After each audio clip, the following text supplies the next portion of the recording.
Welcome to What the Heck's your source for Warhammer Underworlds and under 30 glory that you should score if they would just come into your territory. I'm your co-host, Davy, and with me, I have always rooting for the home team, Phil. How are you doing, Phil?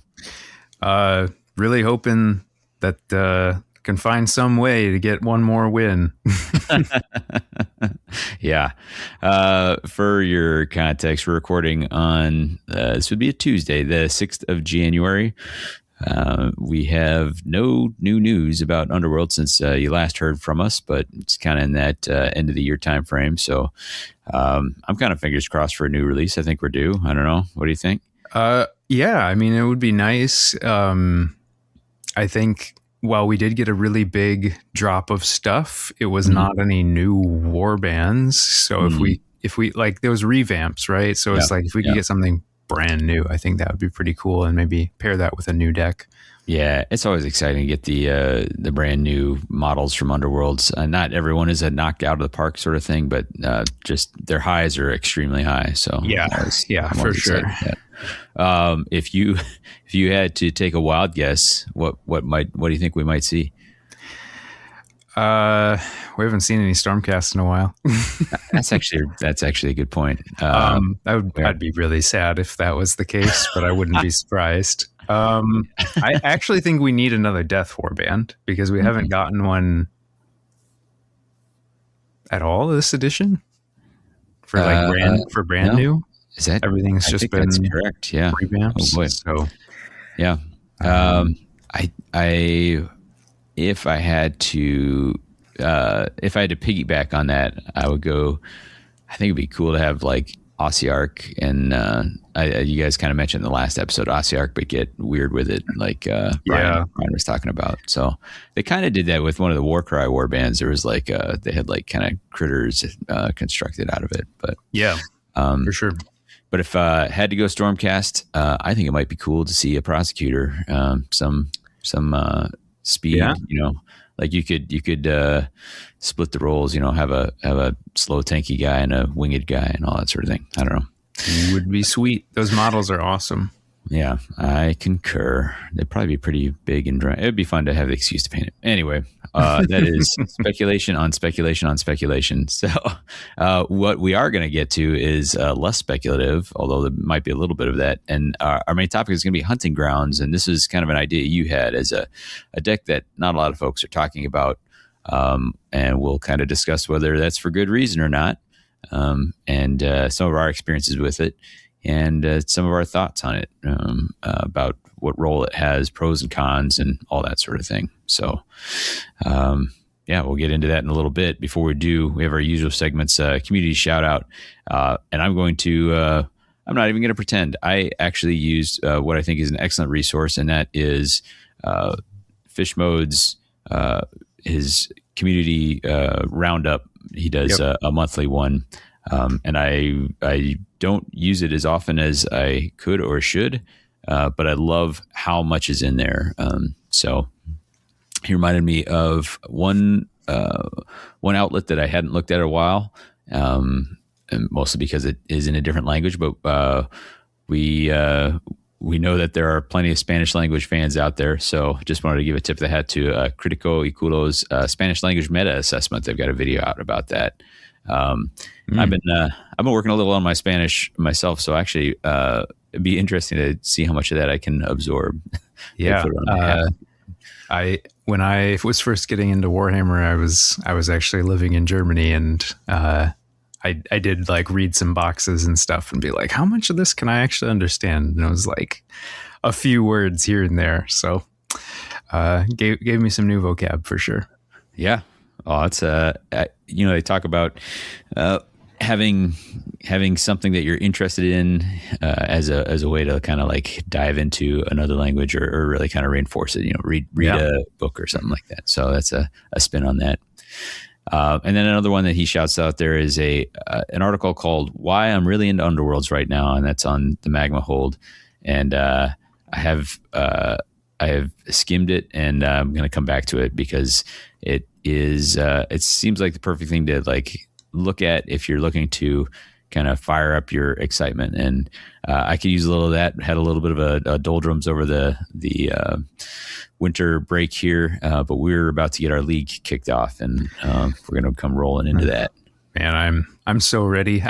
I was wanting to start it like in the middle of the holidays, and I know that there's all sorts of logistical reasons to not do that, but I've really been feeling the like very little reason to just like get myself out to play and do stuff, because it's like, it's the holidays and I'm not thinking about Underworlds, and it's been a hot minute since I sat down to play a game, and it would be good to get that going again.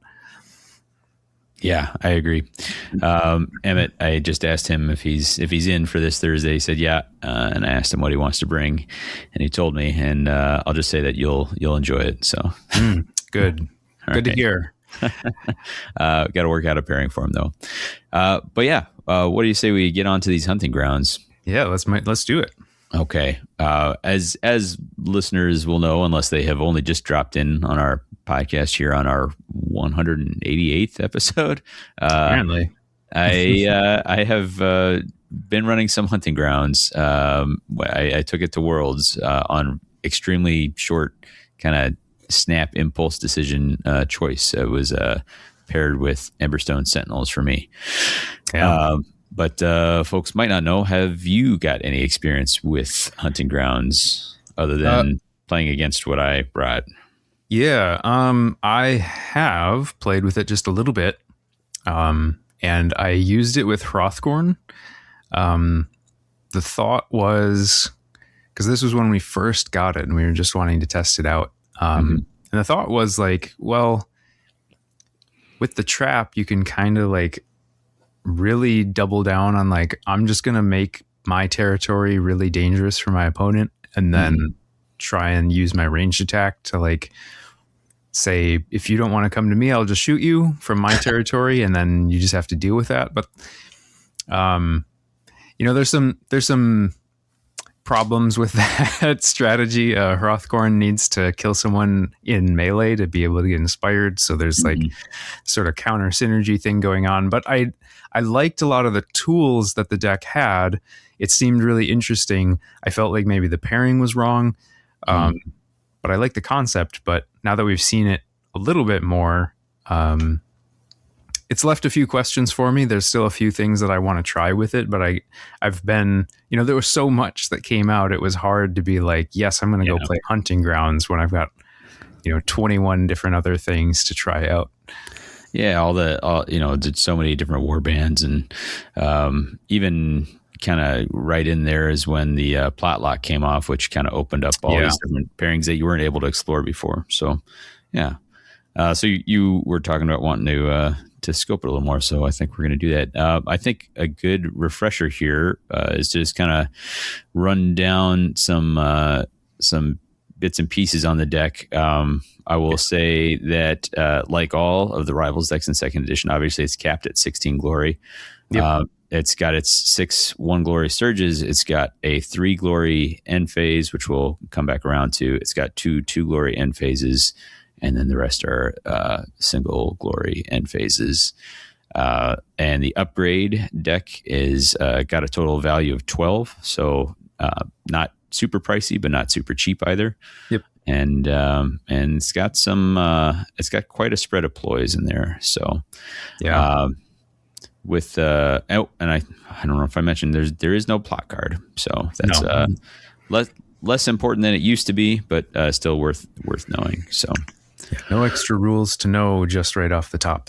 So, although it almost feels like it has a plot card, because it's like actually thematic for a deck in this edition, which has been a little bit rare.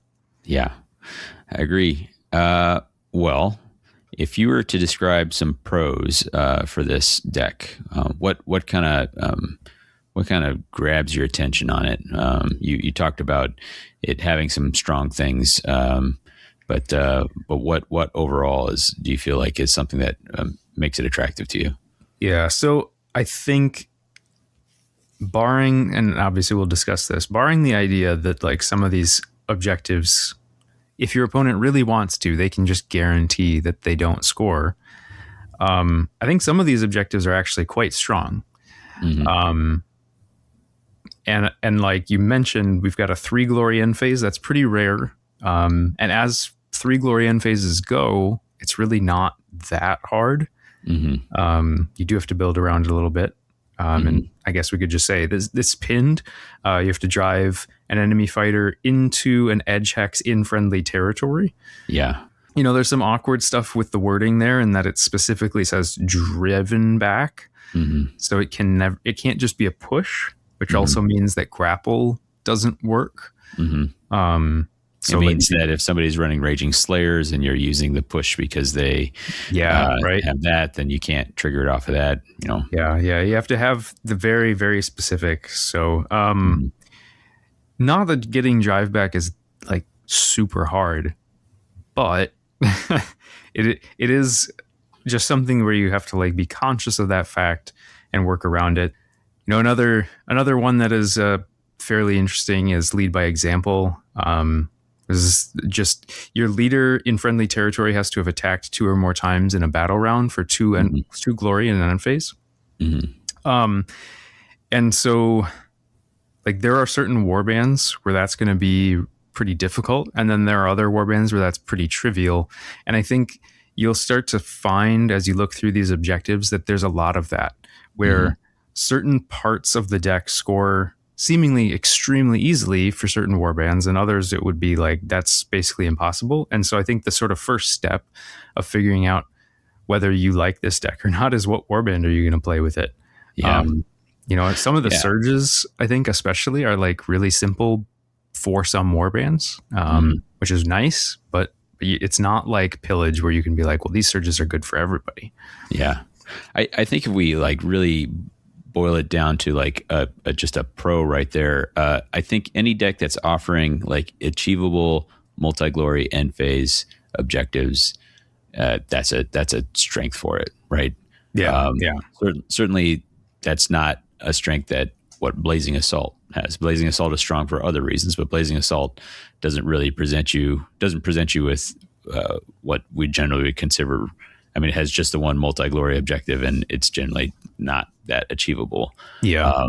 This not only is, you know, pinned achievable, but if circumstances present themselves, it's achievable with like a single action. You know, like it can happen in a single action step. Typically, it needs multiple, you know, because people are playing against it, and it almost becomes like a mini game of can I trick you, or by hook or by crook get you over to where I can do this. So what a kind of distraction effects do I have to like push you into a spot to do this? Like I think just thinking about that concept of like good, but people can play against them. It's one of those decks where I think as the skill level increases of players, the deck kind of gets worse, right? Because it does have a lot of counterplay available, and a lot of it is pretty easy to remember. And so if you don't know what's coming, you're probably just going to get blown out, right? Because it's like you're not going to position to deny these things, and your opponent's going to score these pretty good objectives. But if you know exactly what it is, and you're like, well, I'm going to stay away from those edge hexes, and I'm going to stay out of enemy territory as much as possible, all of a sudden it can become very difficult. Yeah. As I think of different pros in favor, it has a number of things that care about you know, pushing people. There's like a search for pushing off of features and such. And so there's a slight synergy with the current season where there are more feature tokens present. Not, you know, specifically because of the Aqua Gyranus. And then not only that, but there's, you know, the extra incentive to stand on them, even if you're not a deck that cares about holding treasure or what have you. That exists. And even if if your opponent is saying, well, then I won't stand on Aqua Gyranus, you're like, okay, cool. Well, then you don't get your heal, and you don't get your extra glory, you know, like that. That in and of itself is doing something. But and I think what I sort of another facet of that same pro is like the deck presents your opponent with some bad choices where they pretty much have to be counterplaying you, right? Like if they don't, as we were saying, there's a lot of the deck that's fairly simple, but it requires certain positioning from your opponent, and that is never a guarantee. But Yeah. being able to control your opponent's positioning is not like a bad thing. Basically being able to tell your opponent, hey, guess what? If you come into my territory, I have a lot of bonuses, is automatically like good. I think the question then just becomes like, how much can you leverage that and turn it into like a strength for you? Some warbands, I think, do that very well. Certain deck pairings do that better than others, which obviously we're going to talk about. But I think just that concept of like, I have a thing that I've basically dictated terms to my opponent on, and let's see if they can play around that. If I'm looking for other pros, here's a silly one, but I think it is legit. Is this deck includes sidestep? No, I mean that's always good, right? Yeah. Like there are a handful this edition that do have it. It's a fairly common card, but when you don't have it in a deck, you feel it. It's pretty straightforward, but it is always useful. I think along with something like sidestep is you can just say that like the deck has some pretty good power cards in general. Yeah. And a lot of them are like positioning and control pieces. That's exactly what I was going to say. Yeah. Yeah. And that is something that we haven't seen from a lot of decks. There's some, as there almost always is, there's some like completely baffling cards. Like, why is Mystical Misdirection even printed? I know. Like, no one's ever going to run that. It's just terrible. But it also just doesn't synergize with this deck. Like, you don't care about the position of treasure tokens. Right. But something like Paths Unknown, where you can choose a friendly fighter and just say, like, nope, you can't target them. Just, nope, it's not happening. There are a number of different surges that you could set up with this, because there's things where it's like, oh, if this fighter is in this position at the end of my opponent's power step, I score a surge. Well, if you can say that fighter can't be targeted, you've basically guaranteed that you score it after you've moved. So it's cards like that where I feel like the power ceiling is really high, but maybe the floor is actually pretty low because you kind of have to find the right use cases for these cards.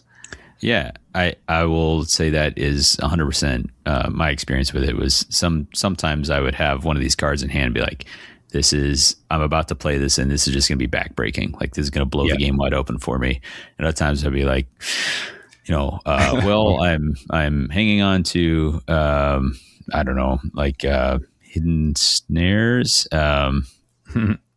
which not hidden snares is the minus attack dice. There's the poor footing, which hands out a move token, but they have to be on a feature token in your territory.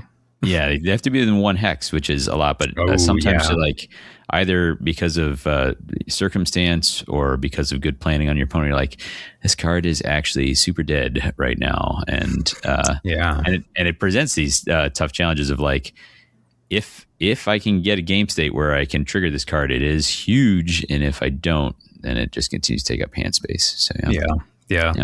Sort of that argument, I guess, that we've kind of seen with a lot of people running Blazing Assault because, well, the power cards are not necessarily like super specific and really powerful in those specific scenarios. They're just generically good all the time. Right, exactly. And you get this very different feel from this deck where it's like, oh man, in the right situation, this card is crazy good. Yeah. But in other situations, it's completely useless, which specialization versus generalization, I suppose, which is not always a bad thing. I kind of wish that more of these decks were a little more specialized just to force people to have to make more choices. But given how many decks we have, there's not even been that many opportunities to do so, right? Mm-hmm. Yeah. If I was going to say another pro, I'd say its core concept is that you're doing stuff in your territory, and it gives you a chance to theoretically be scoring things without being forced to overextend yourself. And here I'm thinking of things like Sally Forth or something like that are say like, hey, you have to go hold something in enemy territory. Previously, when I had built with something like Thundrix, like, oh gosh, do I have to take Sally Forth and then somehow get on on treasure and enemy Yeah. like that? That is a big ask for my move to relatively fragile dudes. For sure. This is one that asks less of you to like throw yourself at the enemy, and if your enemy is someone hyper aggressive that you do not want to like. I don't want to run right into the teeth of a Crush's, warband if I can help it. So this gives you this in theory, this gives you the opportunity to make some things happen without hurling your folks forward to then just get jumped on. So. Yeah, and I think as you probably were aware, thinking about when you were choosing this deck for Thundrix, is that having ranged attacks actually makes this easier. Because a lot of the problem of saying, so let's just take it, Emberstone Sentinels. If you have a lot of these and you're like, I just want to be able to hold tokens in my territory. If you don't have those range attacks, though, that can mean that you just like you don't get to do any combat. And because of the way Glory is balanced in second edition, the intent is that you have to get kills. Yeah. And if you can't, that means like, well, hope I can score more than my opponent, because if I can't, I'm probably going to lose this game. Yeah. And it's always a bit of a game of chicken if both players are like, I guess we're not going to do any fighting, because usually you're between like 16 and 18 glory then, and it's a question mark of like, who's going to have that one more point, or whose card draw order is going to come out in the right way to make sure that they were ahead. Right. You got any more pros that you want to kind of hit with this deck?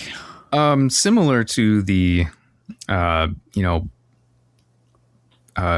ploys, we have a few upgrades that are also just really good ones to see. So you had mentioned Sidestep as just being sort of like maybe it's not like a huge pro, but like it's great to see that card. We have Hidden Aid in this deck, which previously was only in one other deck, two maybe. I'd have to double check. Right. But either way, it's a really good one, and I think that being able to know that you have access to some solid power cards in your upgrades makes you feel a little bit better about choosing a deck, just in general, because what I've found a lot in this edition is sometimes there will be decks where it's like all the power cards are good, but the scoring is bad, or all the scoring is good, but all the power cards are bad. And it becomes difficult, because then it's like, well, how can I pair this and fill all of that space that was not, up to par? And then you're having to pick those, 8th, 9th, 10th power cards that you're not really happy to have them in your deck, but you had to pick something. So you're like just trying to make do. And I feel like this deck doesn't have that problem so much, because you have a number of solid options. You've got Great Speed, you got Hidden Aid, Killing Blow is another source of Grievous. Yeah. I think it's worth mentioning there's a couple, weapons that are worth looking at, Yeah, for sure. I mean, we have one that even had to get a little bit of an errata because it's sort of weird, but Crippling Blow, the only upgrade weapon that just hands out move tokens. Yeah. Which, to your point earlier about poor footing, there's times where this is just absolutely backbreaking, especially against like elite aggro. Because if it's round 3 and they've got one fighter left, you're just like, you get a move token. Probably in trouble. But other times you're like, okay, my 3 swords, 1 damage attack. Sure, I guess it's fine. Yeah, exactly. Yeah, but I think that in theory, makes the deck available to more warbands. Give it says like, hey, are you somebody who has some lackluster attacks? Do you have a bunch of Noblars hanging out with you? Well, guess what? Seriously, right? Does Bushwhacka exist in your warband? Well, it was actually a little bit funny playing this with Hrothgorn, because there's the weapon upgrade hidden traps, which like normally I don't think you'd really take. Yeah. But it was 3 hammers and there was a way to get Grievous on it. And I was like, that is so much better than anything these Noblars are doing. Yeah. And of course they use traps. So it was like, oh, it's like right on the nose. Yeah. Yeah. So I think that covers most of the pros that I can think of this. Unless you got something else, let's run down, and we've kind of touched on them tangentially, but some of the cons, some of the anti reasons for this deck. Yeah. I think the biggest one pretty clearly, and we've sort of talked about it quite a bit already, is that the scoring is very dependent on your opponent. Mm-hmm. If they don't want to enter your territory, there is a tiny number of cards that you can actually score. Yeah. I'd even have to double check. I mean, so if you're ranged, you can still score lead by example, because it's only counting you being back in there. You could score back off if they're somewhere around the neutral line by knocking them from one into the other. So there's ways that you can score a number of these things, but there's big chunks that either are impossible or extraordinarily difficult. And I would say almost all of them, if you move your fighters into enemy territory, it's probably just not going to be possible at all. Yeah. It will, with just a few exceptions, many of them will be impossible. And then often by doing so, you just hand them, here's a way, opponent, that you can now score glory by killing this fighter that I've put into your territory, and you don't have to risk positions that you don't want to, be in, don't want to give up. Yep. And the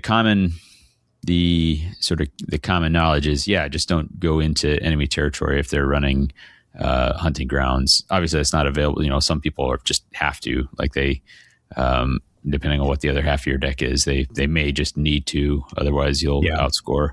But less commented upon is how much, if your opponent cannot be driven back, how much of this deck also gets turned off. Yeah. So much positioning stuff, and specific to driven back, not just push. Yeah. So guard tokens, hate to see them. Yeah. No way to get those off in this edition. So right. Yikes. And then any fighters with like innate abilities to not be driven back for whatever reason. A example that immediately comes to mind, both Seraphon warbands have war scroll abilities that say for some amount of time, a fighter or your whole warband, you can't be driven back. Yeah. Both very challenging. In particular, the Starblood Stalkers is just absolutely soul crushing when that pops off. He's just like, oh man, you did move into my territory and now I can't do anything. Couple that. So if they do that for one round and then use guard tech in another round, it's just this prolonged agony of not being able to score that. So sounds like you're speaking from experience, Davy. Oh yeah. Fish was kind of kind in his description of it, where he said everything went wrong. I on top of a lot of things going wrong, I also made a couple errors that kind of took my slim opportunities and narrowed them to approaching nothing. Yeah. The near zero chance. Yeah, exactly. But that is pretty significant too, is the especially because and I'm here thinking of like back off, hands off, and pinned primarily are Yeah. three that are pretty solid, are probably going to be in your deck. And if you say, hey, 5-year glory just can't go off as long as they're preventing drive back or whatever.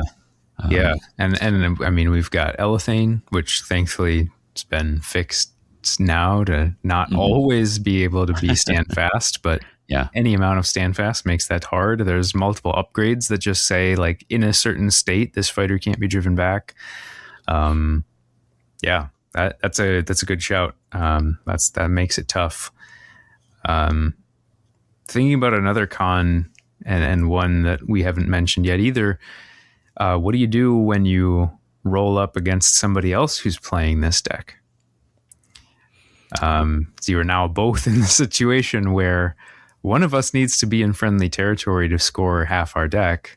Yeah. It's very rare that you're both going to be like, well, we're just going to trench in, like, I mean, World War I style this, and just dig in and just be like, here's our lines. They're not moving. Yeah.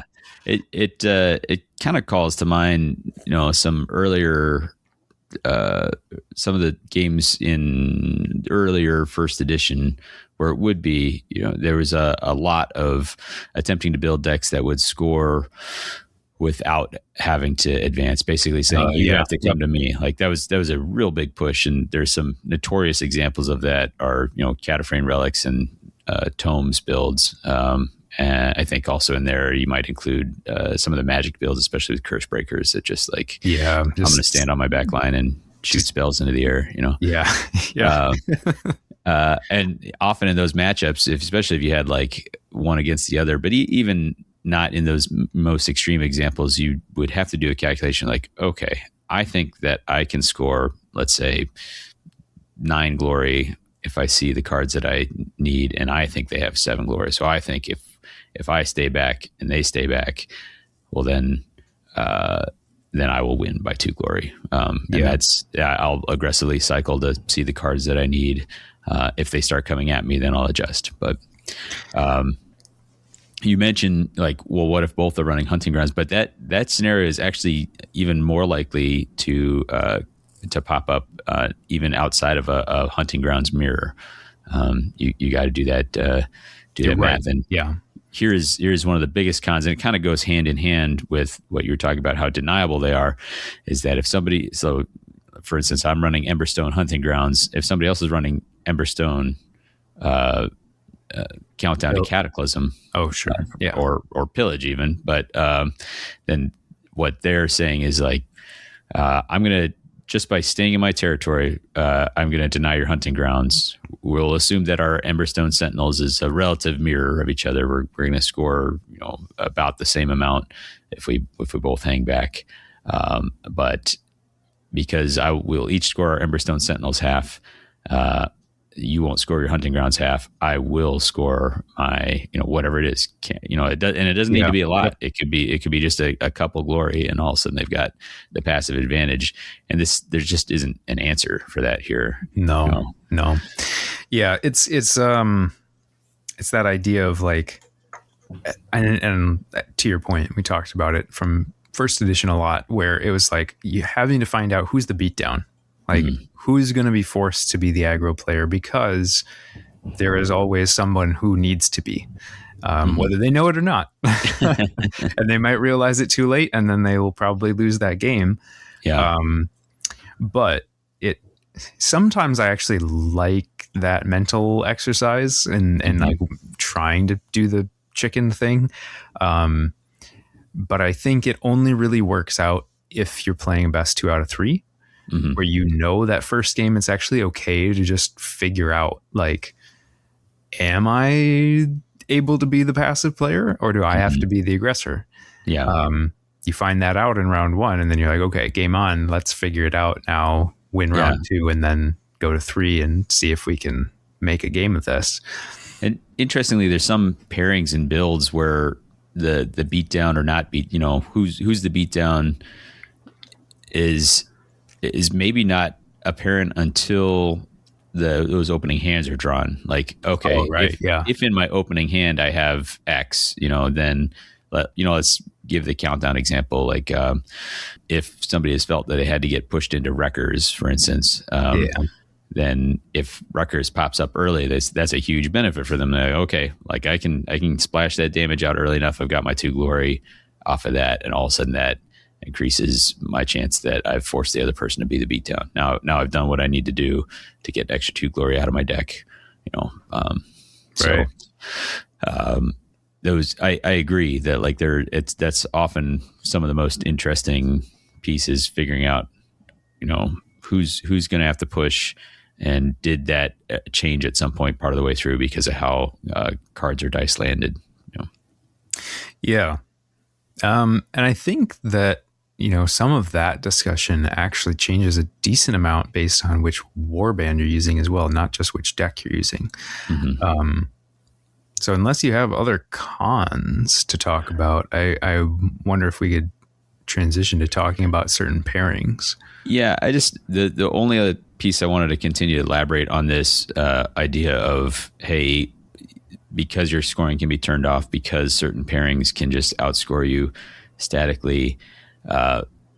It feels like this deck comes with it. It can set you up for a hard counter, like a hard L in ways that other decks just don't. You can draw into like, hey, this is a really tough matchup. This one you can just end up in a state of like, I guess I just have to abandon half my deck, run forward, and hope that the dice are super, super kind to me and that I can somehow like dice spike my way out of this terrible mess. I was surprised how often that I thought that was about to be the case, that people would still come in. And I don't know if that was like a lack of experience. Somebody running in to try and get Sally forth. I'm like, you don't even have to do that. Like if you just stay back, you would still win this. By you coming forward, and I would see it and be like, aha, you've made a mistake. And they'd be like, now I put a guard token on her. Like, God, man. But even that, I would be like, well, yeah, that sucks. You're going to get your Sally forth, but you're going to be here next round. That'll give me the chance to like do some stuff. Yeah. It at least opens the window for you, right? Yeah, like, exactly. Yeah. But yeah, let's talk it. Let's talk what warbands that we go with. Let's maybe start with the 2 obvious ones, the ones that we have actually used ourselves. So what about for you? Well, like I said at the top, I tried it with Hrothgorn. The thought being, you've got a couple things already in here that care about your leader, and Hrothgorn gives you a tough leader, just somebody who can take a beating, and then also has ranged attacks. So you can stand in friendly territory, take shots, has grapple on his ranged attacks. You can pull people towards your territory as you shoot them. That's a pretty unique thing that Hrothgorn can do. Yeah. And then by having the trap, it actually gives you some additional control of your territory to just like sort of block out certain areas of the board where it's like, well, you could come and stand there in my territory or on the neutral line. But if you do that, then you're next to this trap and now you're risking taking 2 damage from a ping. So the idea was like, well, he's got some board control stuff. In practice, I missed a lot of the range attacks despite it being fairly accurate. That was really unfortunate. Yeah. And then the Noblars are just so bad. Like there was no way I could leverage the Noblars to turn them into any sort of benefit for like scoring, that it was just like, all right, my opponent gets 3 free glory off these guys if they want it. Yes, it lures them into my territory, but like now I'm basically having to try and play with 2 fighters. Yeah. And a mistake that I made was thinking that I could position Thrafnir in enemy territory to sort of push people into my territory, but in reality that just meant that they could turn around and attack Thrafnir rather than coming to me. So I think in hindsight it's like, no, deploy Thrafnir on a starting hex in your territory, use Thrafnir like a normal fighter.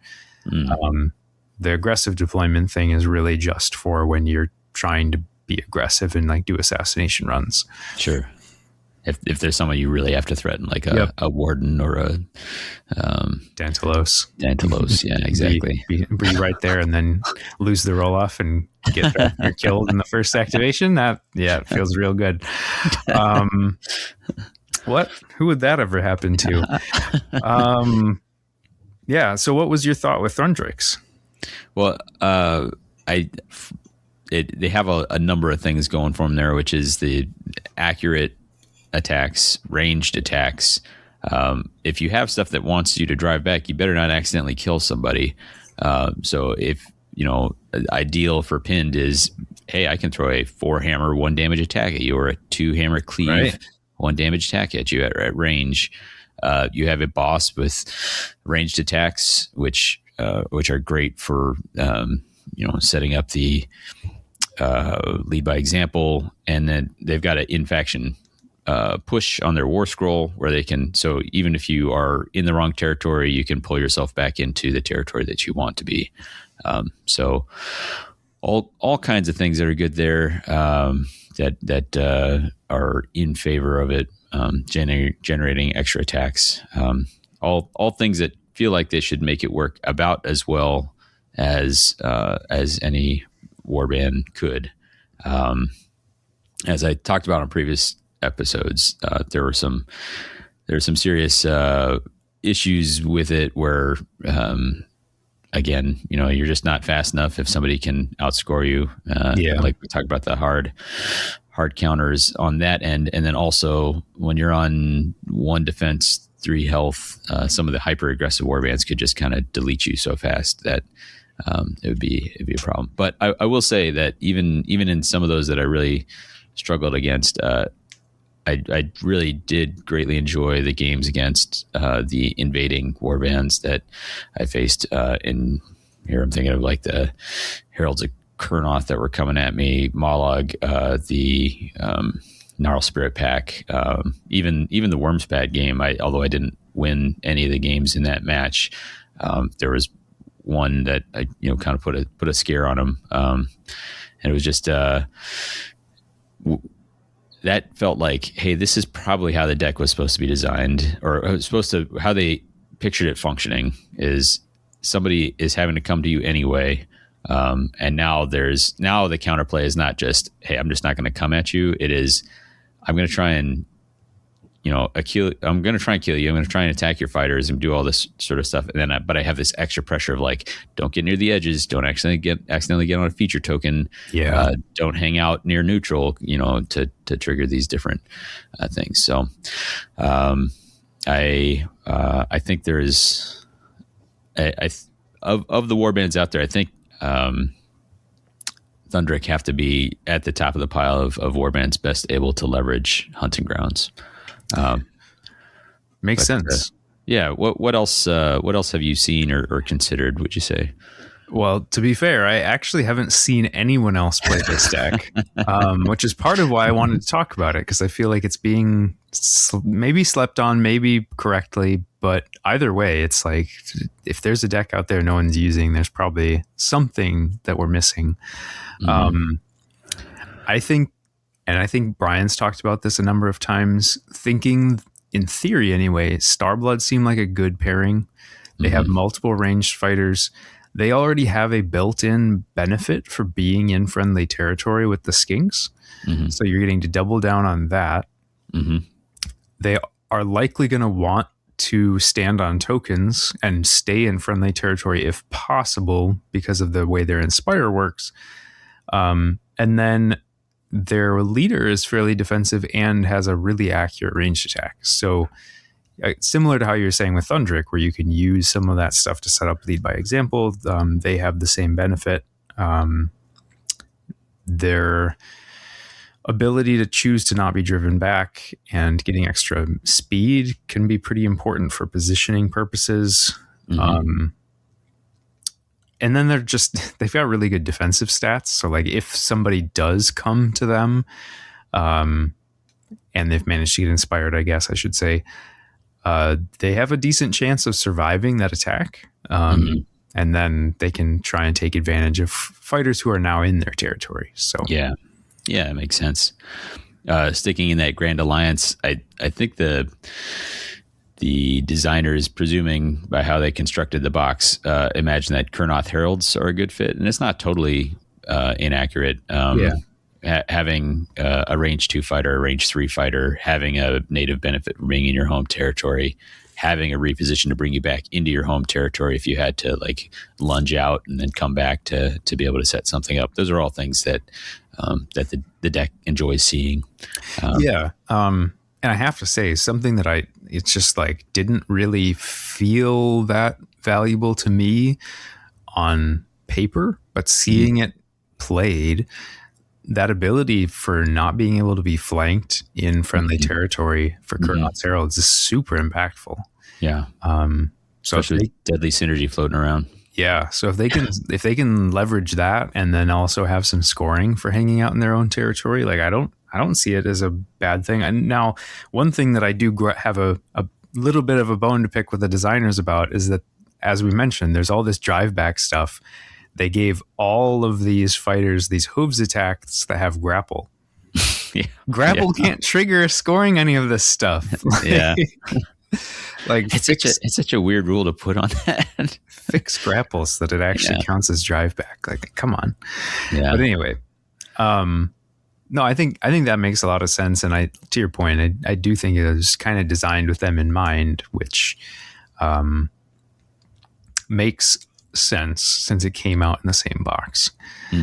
Another one that I've thought probably would make sense is Sirenized Razors, which is maybe a little bit weird, but because the Hammer Tide allows you to just sit back and ping people from your pretty much anywhere. Yeah. You can kind of just be like, well, if you don't want to come and attack Siren Eye, I'll just gladly ping you over and over again all game. I'll have to do some repositioning because you're probably just going to be like, I'll move around till I'm not in your line of sight or whatever. Sure. But like, that's easier said than done. Yeah. That's interesting. And I would say the Thralls getting to a accurate range 2 attacks kind of help with a lot of the pushback stuff. So drive back, I should say. Yeah. So I don't know that one would really work, but it feels like there's something there. I have to think that there's enough pressure from just being pinged that like your opponents would have to eventually do something about that. They would not feel good about just getting pinged to death all game. Any others that you were thinking about? Yeah, I'd shout out basically any warband that really enjoys sitting on treasure. So in this Kagra's kind of pops up here. So they provide extra pressure. If they're sitting on treasure in their territory, they're saying, hey, I'm about to get a lot of cards and I'm going to inspire and all that sort of thing. Although I found the inspiration incredibly difficult to deny on Kagra's, but it is. That's a little besides the point. But the ability for them to just provide a little bit of extra pressure saying like, you really probably want to knock me off these, helps to pull people to them just that little bit more. I think the question with all of these is like, yes, they could take it, but is there a better pairing for them? And I think as always, it's kind of that almost feels like it could be the mantra of second edition, right? Yeah, it's like you look at some of these cool decks like Rack and Edge of the Knife and Realmstone Raiders, probably maybe the most extreme example of this, where it's just like, hey, you've got these cool things you could be doing, but would you just be better served taking something else? And the answer a lot of the time is yes, which is kind of unfortunate design, right? It's like you made the generic deck so good that like, why look anywhere else? And I think not to get too far off topic, but like the problem there is that not only are they generic, so they're always useful, but they're also really powerful. So it's like some of the best scoring comes out of the core box decks, but it's also the most generic scoring. So it's like, well, yeah, of course I'm going to go with those, because why would I jump through 2 hoops and do a backflip when all I had to do was stand here and scratch my back? Like, it just doesn't really make sense. So, it's kind of like a backwards design philosophy where it's like, well, if it's going to be really generic, it should be less value because you can always do it. And then like the more work you have to do, the more payoff you should have. But instead it's almost like backwards, where it's like the easier it is, the more payoff there is. So Mm. we kind of end up in a bit of a weird world there. But sometimes fun is a overriding factor. Would you say that you had fun playing this deck? I think the majority of the games I did enjoy, and I think it was fun. I think I would say this: if Worlds is a little bit of a different beast, right? There's all these incentives for like really doing well, and so I think like a little wind was taken out of my sails, feeling like, man, I'm maybe not putting my very best foot forward by having brought this warband in this pairing. But it is a perfect example of something that I would bring to League Night or something more casual and just have an absolute blast playing, because if you run into that like hard L matchup, you're like, well, that's a bummer, but that's okay. Yep. And when this deck was at its best, man, it was super duper fun where they're desperately using pushes to get away from the edges, and I'm using distraction effects to drag them over there. Like there's just a huge duel going on over pinned or whatever the case may be, and it also allowed for a lot of skill expression from the opponent, where I'm like, you place tokens in a really smart way where there's just not very many in my territory. It's hampering this aspect. There was a lot to enjoy, and I really like being able to see that from the opponent and give them a chance. I like decks. We talked about, hey, these are deniable, but I like objectives that are deniable to exist in the game. Yes. I have said more than once that the more frustrating thing is objectives that you just can't do anything about. And you're like, well, that's not very fun. Like even if I was playing my absolute best, I can't really do anything about, whatever the case may be, branching fate or something like that. Yeah. So there, and I think what that maybe highlights that we really haven't said to this point, but probably should have, is that it kind of says that this is a control deck, right? Is it's like you are working to affect your opponent and score because you are able to dictate terms, and that by definition is control. The question is just how well can you accomplish that? But it's an avenue that's rarely available in this game ever throughout its history, but I think it's always been rewarding when it's there, and I think certain people enjoy control play more than others.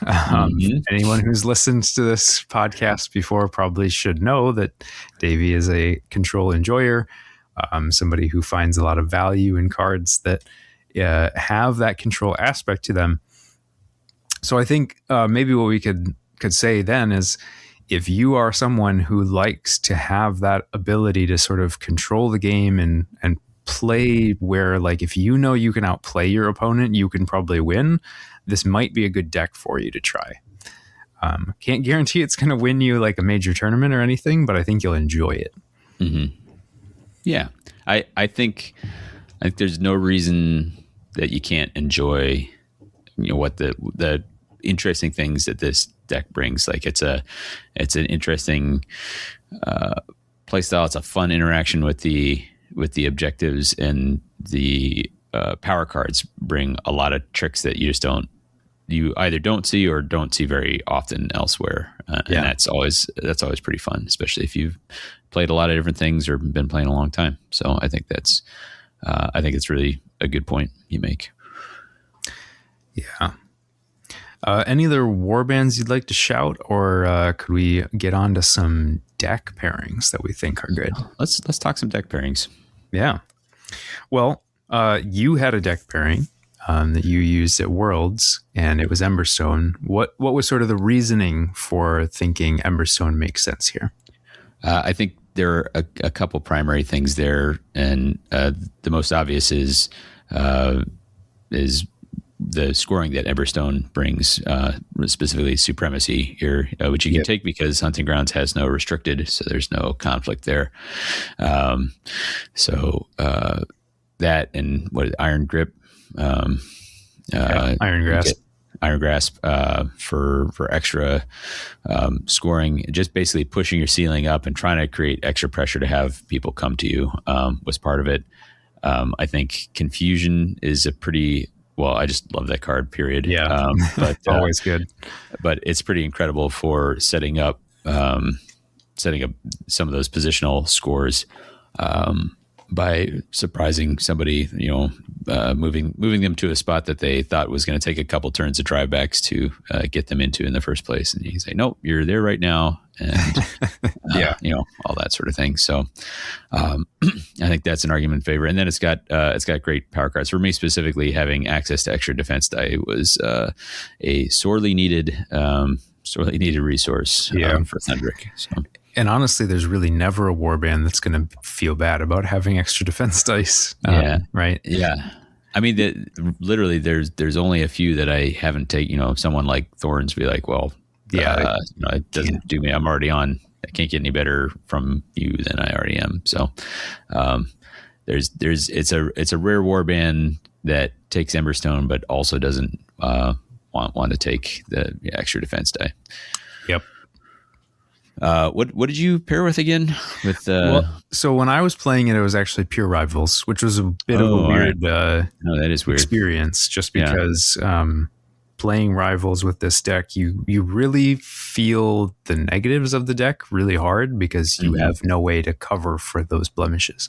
But if I were to pair something with it, I think in that particular warband pairing, I think something like Countdown would have felt pretty decent because it does give literally the easiest end phase in the game. Anyone can score it at any time. And then also some cool, but not a lot of really good power cards, but some of the power cards are very good, as like being able to put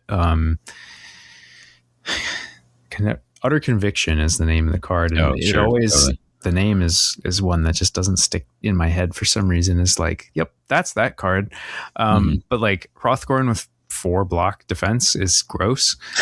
And with Aqua Granis, it became a little bit easier to even do that. So there's some stuff there. It also has some cool stuff with like, I have a few different hold options that are in the deck, so you can do stuff that way. You have improvised attack, which technically gives you another window in which to do drive back in the power step, which is pretty rare. Good point. So that's a cool thing to have access to when you're doing this pairing. That card, man, the fact that I can remember back reading the initial decks from that box and being like, oh, this is an okay card. And it's probably one of the best cards in the game. So I don't know. Like, you wouldn't quite have the same amount of scoring to sort of be able to sit back and say, yep, if you don't come to me, I'm just going to outscore you. But there's some of that. And then you have a lot of cool tools. Some of the pings I think could be helpful too, to just be like, with ranged attacks, combining those, you can start to set up some kills without having to cross the line in enemy territory. Yeah. And in some ways you actually are fine even just going up to the line or even being in no one's territory, because it sort of will force your opponent to be near the line, and you have a couple things that care about pushing across as well. Yeah. That you don't totally get burned by attempting to score set explosives using neutral or shocking assault, right? Yep. So, yep. I think another obvious deck is Pillage. Pillage, depending on how the tokens land, have plenty of passive to kind of drive up the, hey, I'm scoring a fair amount over here. Do you want to do something about it? Some cool power card options. I think the one that comes to my mind the most would be being able to set up sometimes you'd want to be able to dive an enemy, but then you're like, well, now I'm out of friendly territory. Well, that deck has teleports. You can get yourself back into your territory after the fact, which is always good. But like, maybe especially good when you can leverage it this way, where it's like, I can actually have these attacks against you and then get back out. So I don't know that there's quite as much like else in the power deck that's like screaming, yeah, these synergize really well, but like you've got a lot of solid power cards that you can leverage. Yep, for sure. I don't know that any other decks scream at me as like, hey, I'm a great pairing. But yeah, I feel like Rack is maybe the only other one that I would look at, just because it also has positional scoring. That's fair. So it's kind of like, well, if I'm already going to be doing that thing, maybe I can score like Alone in the Dark. The only problem with that one is your opponent could just be like, well, I'll stand two of my guys next to each other. Yeah. And then you're like, yeah, all right. Awesome. No, that's a good point. That'd be an interesting one. And you can, I mean, again, continue to drive up your glory ceiling with some of those 2 glories there. Yeah. So, and then the like no fighters in the edge hexes, like further disincentivizes your opponent from being near the edge hex in your territory, I guess. But you're probably already working around that. So yeah, I mean, they're trying to occupy it, right? So right, they'd have to occupy it, and so it's like, okay, cool. Now you have the choice. Do you want to be in an edge hex, or do you want to give me pinned, kind of thing? Yeah, right. Which is kind of cool. To your point, I don't think you'd really go with any of the aggro decks. I just can't see a world where that works. I can't see a world that it works very well. You know, I think if you got forced into it by some goofy reason or something like that, then fair enough. But yeah, spoiler. Potentially, we've got another episode idea coming up that might require some of this goofy thoughts of, well, how would I make this work? So a little teaser there for folks. Yeah. Is there anything else you want to talk about pairings or in general before we kind of start to wrap up here? I think the only other thing I would say is just that, like, I've done a lot of thinking about this deck on paper. You played it with just one warband and deck combination, which was kind of informed by like, what do I think makes the most sense on paper? I feel like a lot of times so far in second edition, the only way people have really found what works is just by testing and being like, nope, that doesn't work. And like, oh, actually this works better than I thought. And I think Hunting Grounds has kind of gotten like left out in the cold a little bit, where people are just like, there's so many other things. There's no way I need this. This can't be the best thing. I'm going to try everything else. So maybe just as a call to be like, maybe we just need to give Hunting Grounds more of a try. Give it a chance, because like we've said, there's a number of cool things about this deck, and maybe that's better than it looks on paper. Yeah. I think I kind of have, I have one particular thought is that, you know, I think they built this, the only end phase, the only objective they have that kind of passively scores and can force you to come to them is the this is our turf, where you have more mover charge tokens on friendly fighters than there are on enemy, and that's just not enough to force people over the line to you.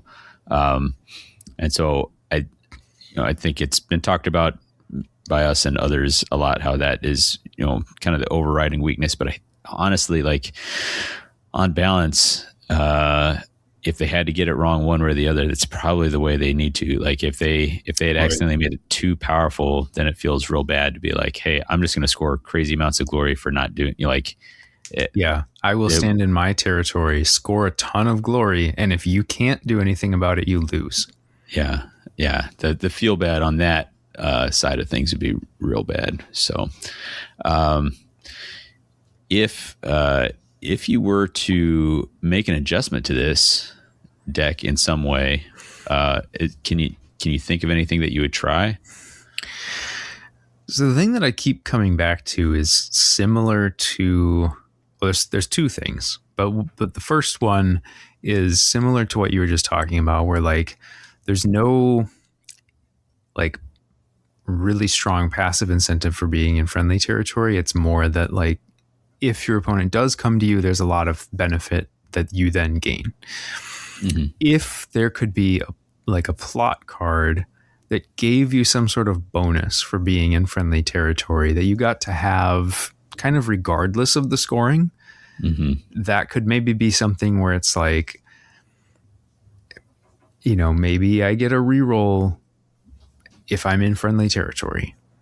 Like, and maybe it's attack and defense or something. You know, it doesn't have to be anything specific. I haven't thought of like what I would write, but the idea just being that if I'm in friendly territory and I do a thing, I get some bonus. Maybe it's small, but it's enough to say that like you opponent probably need to be worried about this, and I'm happy to just kind of like putz along if you don't want to come and fight me because I get my bonus.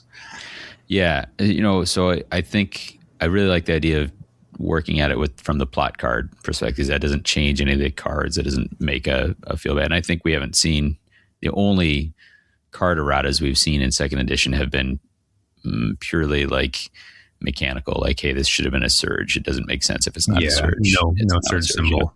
Yeah. I think maybe the rerolls doesn't work because that just kind of exacerbates the existing problems. Like, hey, they just aren't going to come to you, right? Like you're looking for some reason to force people to come to you. And I wonder, this would probably be anathema, but it could be something like, hey, if you hold all the treasure in your territory, then you get 1 glory at the end phase, or, you know, and make it like at the end of the round or something like that. So you can't spend glory on it. Or I don't know why I didn't think of it until literally just now, but just make the plot card. You always have the card denial in hand, basically. If there's no enemy fighters in your territory in the end phase, you get 1 glory. Yeah. That's interesting. Sure. Right. It's like that. Super simple, right? It's like, it's probably not backbreaking, right? Yeah. It's probably 1 glory, maybe 2 if they're being really passive, but like that might be enough to break the stalemate where it's like now your opponent is like, ooh, they probably can out passive me if I really never send anyone across the line. And I'm going to have to do the, like, I'll stand in the middle of their territory so they can't get all this other stuff. I'll stay away from issue tokens, but it forces the engagement. Right. Yeah. Could a similar line. It could be something like, and this would only work with the Spitewood season or whatever. You say like Aqua Gyranus in your territory. You can now use the Aqua Gyranus in your territory or something like that. But similar effect basically, right? It's like it adds a positional requirement on it, but then you get to sort of that. Maybe just for the scoring, because then like having both the healing and scoring in your territory starts to feel a little scary with some warbands, but you know, it's just spitballing. So sure. No idea is a bad idea. And like, again, I don't even know that like we would have to change anything about this deck. I'm not positive it needs it, but also it like kind of feels like maybe it's just not quite there. I think if you're looking at it from the perspective of, can you take it to a large event and get through the whole field? I think it probably needs something. Yeah. If you're looking at it from the perspective of, can you bring it to a game night? Can you play in your game room or something like that? Then I think it's fine. Yeah. It's one of those things where it's like meta read super important, because like if you're positive that there's a ton of aggro in the meta, you can bring this and probably do okay into a lot of matchups, and very rarely like to I guess the point of Worlds, right? Like certain warbands are absolutely stonewalled by gardeners. There's only one of them. So like you're probably willing to play those odds that like, I probably just won't get matched into them. And if I do, I don't have a great answer, but like, I'm going to try anyway. Like I'll do my best. And I guess if you know that those are the things you're worst into, then you're going to practice that a lot, to just be like, this is the one where I really have to be on my A game. So I'm going to do everything in my power to figure out how I can maybe win this. Mm-hmm. And maybe even tech for it a little bit, just because like, hey, maybe this power card's dead in 90% of my matchups, but it saves me in that one matchup where I'm just absolutely dead in the water otherwise. But to your point, still really hard. You don't really love to have that feeling of like, man, I hope I don't run into this, because then I just lose the tournament. Yeah. Feels bad. Yeah. I think the other thing I've been thinking about with this deck is it almost feels like it's a deck waiting for a pairing. Mm-hmm. If we get another deck that pairs well with it, similar to Emberstone, but maybe does a little bit better than what, like maybe it forces your opponent to come to you a little more than what Emberstone does. Mm-hmm. Suddenly I think then you're off to the races. But so far we haven't seen a whole lot of that in this edition to make me think that's coming. I'd have to do some thinking of, does that hypothetical deck just then pair better with something else, you know? I mean, create the same problem again. Of course, but almost certainly. But yeah. But I mean, it makes me wonder: is there a way you could do it that would, you know, have a deck that is just like especially good with this one, or especially good in the same sort of vein? Yeah. Interesting. All right. There's probably some way to do that if you really wanted to design for it. But yeah. Well, I think that's been a pretty good conversation about this. You got any last thoughts before we wrap here? No, other than that, I think I'm going to build up the pairing with Starblood just to try it out and see how it goes. Yeah. I will not play it with my Thundrick pairing. Well, you got a lot of games in with that. You know, I've certainly had warbands where I've been like, oh yeah, I love these guys, but after you play them, 30 times in a row, you're like, nope, on to something else. Well, if you got thoughts about the Hunting Grounds deck, or pairings, or things that you could adjust, or just some experiences you want to share, you can talk to us about them on our Discord. There's always an invite in the notes for every episode. You can talk to us by email at whatthehexcast@gmail.com. As always, there is all the Mortal Realms content at themortalrealms.com, covering all the Age of Sigmar game systems. Thanks to our patrons, especially, who and our donors who help make that stream. We've said it before. We can't thank you enough. That was so awesome. We have coming up, unless we are overtaken by something else, we are thinking of busting back out something Zach used to do in first edition, which is the Wheel of Warbands, where he would randomize a warband and randomize a deck pairing.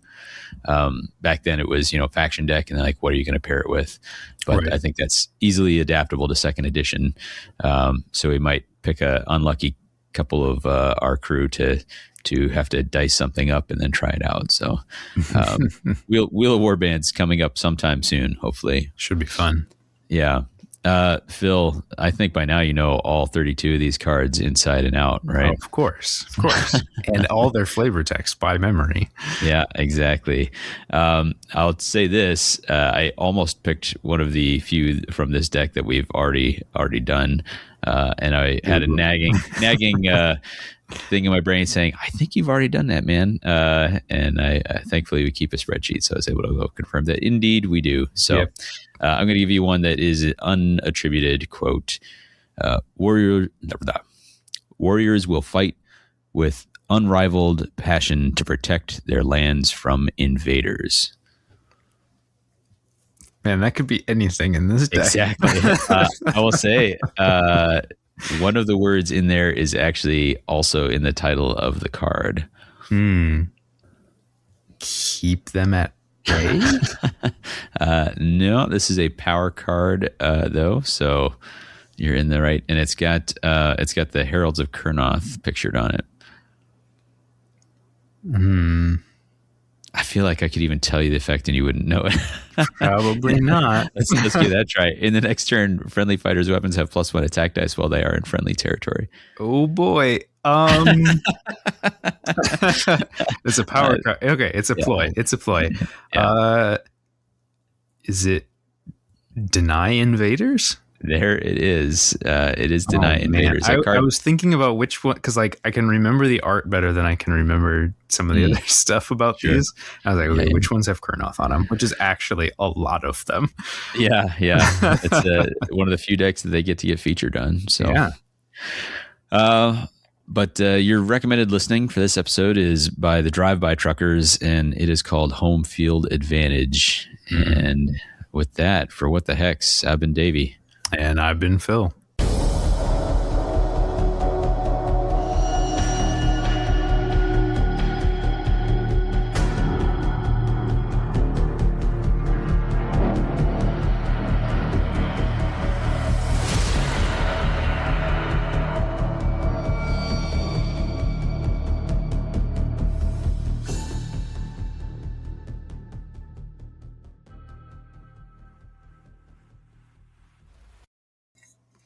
Welcome to What the Hex, your home for Warhammer Oh, geez, your home.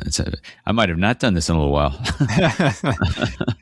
Welcome to shake that rust off. Shake the ice off, more like.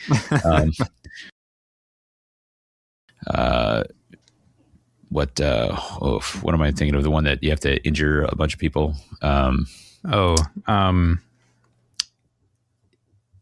Jeez, man, we're both really rusty right now, aren't we? I know. All my brain can keep doing is saying spread havoc, and obviously that is incorrect. That's not it. Wreckers. Jeez. Wreckers. So in the countdown example,